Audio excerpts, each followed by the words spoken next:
अगर शुरुआत देखें तो जो बीज थे कि यूपीएससी करना है वो तो जब मैं 6-7 क्लास में शायद सिविक्स की बुक्स पढ़ रही होती थी तब आता था कि एक एग्जीक्यूटिव होते हैं जो सरकार की पॉलिसीज को इम्प्लीमेंट करते हैं। जर्नी में जब फर्स्ट अटेम्प्ट में नहीं हुआ तो थोड़ा धक्का तो लगता ही है। एंड ऑल्सो ये था कि मैंने इससे पहले कभी एकेडमिक फेलियर देखा ही नहीं था जिंदगी में, तो वो पहली बार मैं गिरी थी तो वो एक थोड़ा लो फेज था, अपने आप को उठाना और फिर दुगनी शक्ति से भागना। चैलेंजेस अगर देखा जाए तो मैं चैलेंजेस को चैलेंजेस की तरह नहीं देखती हूँ, मैं उन्हें एक अपॉर्चुनिटी की तरह देखती हूँ कि चलो ये हमारे पास आ रहा है तो ये हमें और स्ट्रॉन्ग करके कुछ बढ़िया बनाएगा। यूपीएससी सिविल सर्विसेज एग्जाम को लेके सबसे बड़ा मिथ तो ये है कि आपको बहुत इंटेलिजेंट होना पड़ेगा, जिंदगी भर टॉपर होना पड़ेगा ये एग्जाम क्लियर करने के लिए। तो वो मुझे लगता है कि ये मिथ तो बहुत ही एक्चुअल मिथ है। ये इंटरव्यू बहुत ही चैलेंजिंग और डरावना होता है। डरावना बिल्कुल नहीं होता।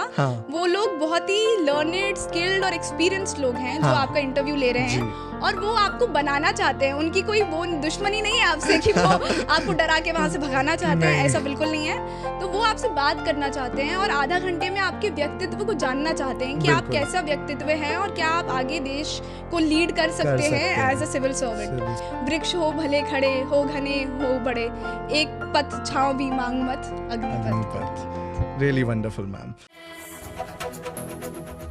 BSSS Rhythm, BSSS Rhythm, BSSS Rhythm। राह संघर्ष की जो चलता है वही संसार बदलता है।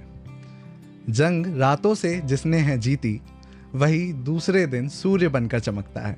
हेलो एवरीवन, मैं हूं आरजे अनुराग आपके साथ on the platform of the BSSS Rhythm 2.0 और आज हमारे साथ हैं officer 2021 UPSC rank 124 miss Riju Srivastava ji, जो अपने आप में ही एक बहुत बड़ी इंस्पायरिंग पर्सनालिटी हैं।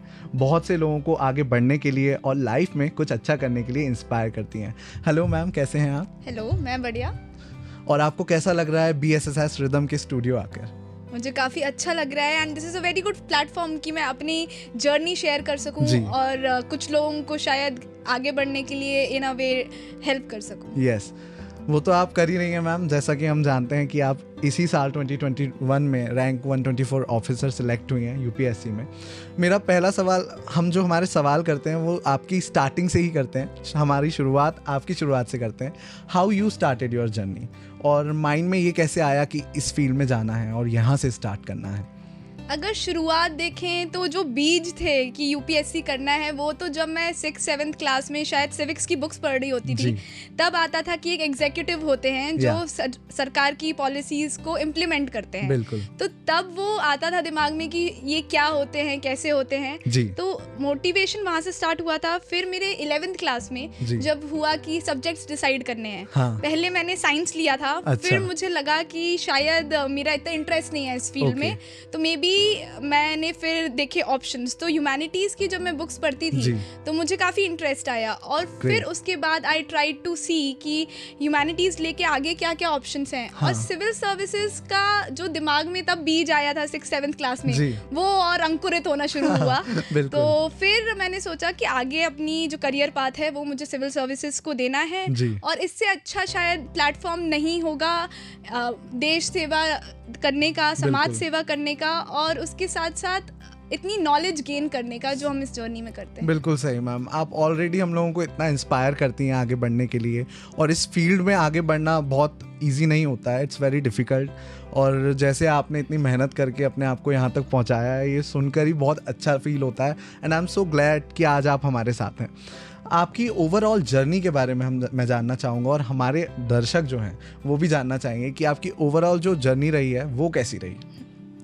हर जर्नी के अलग अप्स एंड डाउन्स होते हैं, चैलेंजेस होते हैं। तो मैंने जैसे आपको बताया शुरुआत अभी पिछले सवाल में कि शुरुआत ऐसे हुई थी। फिर दिमाग में था कि सिविल सर्विसेज करना है, तो मैं फिर कॉलेज में जब मैंने स्टार्ट किया, मैं Shri Ram college of commerce Delhi में गई। वहाँ पे जब मैं 3 साल अपना ग्रेजुएशन कर रही थी तो साथ में थोड़ी थोड़ी मैंने चीज़ें स्टार्ट कर दी थी, जैसे न्यूज़पेपर पढ़ना, अवेयर होना कि सराउंडिंग्स में क्या चल रहा है, करंट अफेयर्स के टच में रहना। तो जो एग्जाम की नीड होती है वो थोड़ी थोड़ी मैंने स्टार्ट कर दी थी।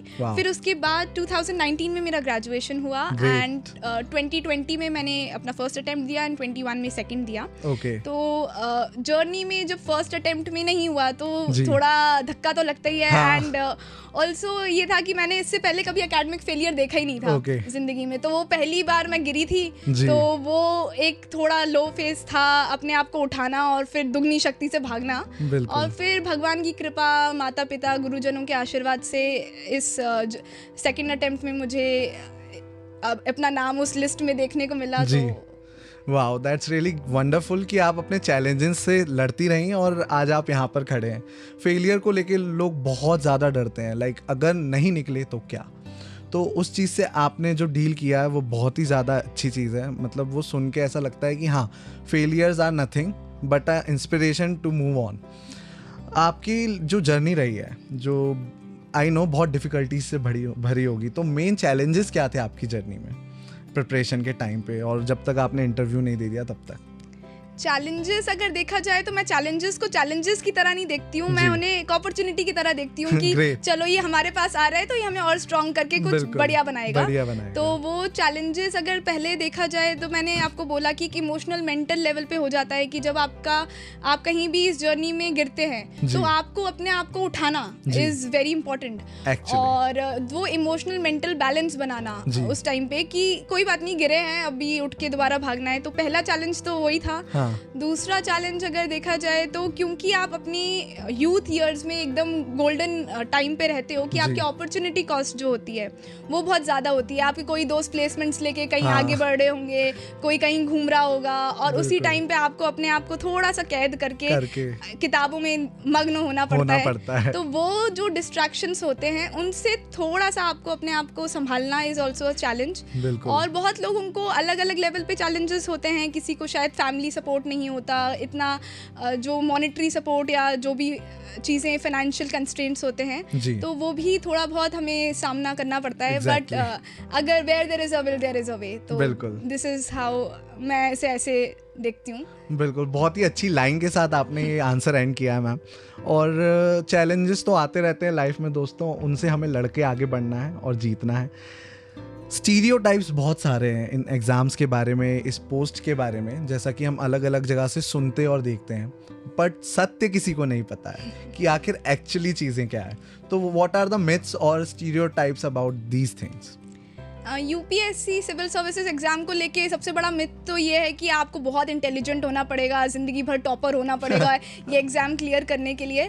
तो वो मुझे लगता है कि ये मिथ तो बहुत ही एक्चुअल मिथ है ये, क्योंकि आपको बहुत एग्जाम्पल्स ऐसे मिल जाएंगे जो लोग बस लगे रहे. हाँ. मे बी वो टॉपर नहीं थे अपने स्कूल में, कॉलेज में, पर उनमें एक इच्छा शक्ति थी और दृढ़ संकल्प था. हाँ. कि हमें ये करना है. तो मेहनत और इच्छा शक्ति के आगे कुछ नहीं है. बिल्कुल. वही परम सत्य है अगर आप जो सत्य पूछ रहे हैं. सही बात है. और अगर आप में वो है तो आप कर सकते हो. तो ये जो पहला मिथ है कि एग्जाम बहुत इंटेलिजेंट और टॉपर टाइप के लोग करते हैं, हाँ. वो है. दूसरा ये है कि एग्जाम बहुत कठिन है. हाँ. तो ये मिथ तो नहीं है, कठिन है, पर कठिन सिर्फ एग्जाम की जो सवाल है वो कठिन नहीं है. एग्जाम की जो सफर है, जो जर्नी है, वो थोड़ी कठिन है, क्योंकि एक साल भर का प्रोसेस होता है और उसके पहले आपको 1-2-3 साल लगा के आप उस जर्नी में रहते हो. तो एक संतुलन बनाना बस हाँ. वो कठिनाई है. अगर आप कंसिस्टेंसी और एक बैलेंस बना के चलेंगे तो वो कठिनाई भी आराम से आप पार कर सकते हैं. बिल्कुल, बहुत बढ़िया ma'am.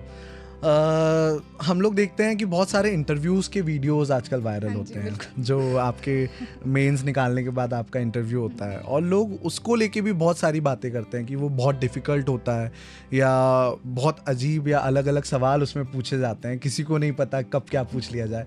What about your interview, और आपको क्या डिफ़िकल्टीज ऐसी लगी? जो एक तो मैं पहले लोगों की धारणा है कि वो जो इंटरव्यू यूट्यूब पे रहते हैं वो एक्चुअल इंटरव्यू होते हैं, वो मॉक इंटरव्यू होते हैं, वो एक्चुअल इंटरव्यू नहीं होते. यूपीएससी एग्जाम का जो एक्चुअल इंटरव्यू होता है वो कहीं वो रिकॉर्डेड ही नहीं होता है. और दूसरा कि इंटरव्यू बहुत ही चैलेंजिंग और डरावना होता है। डरावना बिल्कुल नहीं होता। हाँ। वो लोग बहुत ही लर्नेड, स्किल्ड और एक्सपीरियंस्ड लोग हैं जो हाँ। आपका इंटरव्यू ले रहे जी। हैं, और वो आपको बनाना चाहते हैं। उनकी कोई वो दुश्मनी नहीं है आपसे कि वो आपको डरा के वहाँ से भगाना चाहते हैं, ऐसा बिल्कुल नहीं है। तो वो आपसे बात करना चाहते हैं और आधा घंटे में आपके व्यक्तित्व को जानना चाहते हैं कि आप कैसा व्यक्तित्व है और क्या आप आगे देश को लीड कर सकते हैं एज अ सिविल सर्वेंट। तो डरने की बिल्कुल बात नहीं है। जो आप हैं अपने सत्य और अपने आत्मविश्वास के साथ इंटरव्यू बोर्ड को फेस करें, बिल्कुल, और इस भावना के साथ जाएं कि हमें इन 5 जो दिग्गज लोग हैं वहाँ पे जो हमारा इंटरव्यू ले रहे हैं उनसे बहुत कुछ सीखने मिलेगा। तो एक लर्निंग एक्सपीरियंस की तरह इंटरव्यू को लें। बिल्कुल।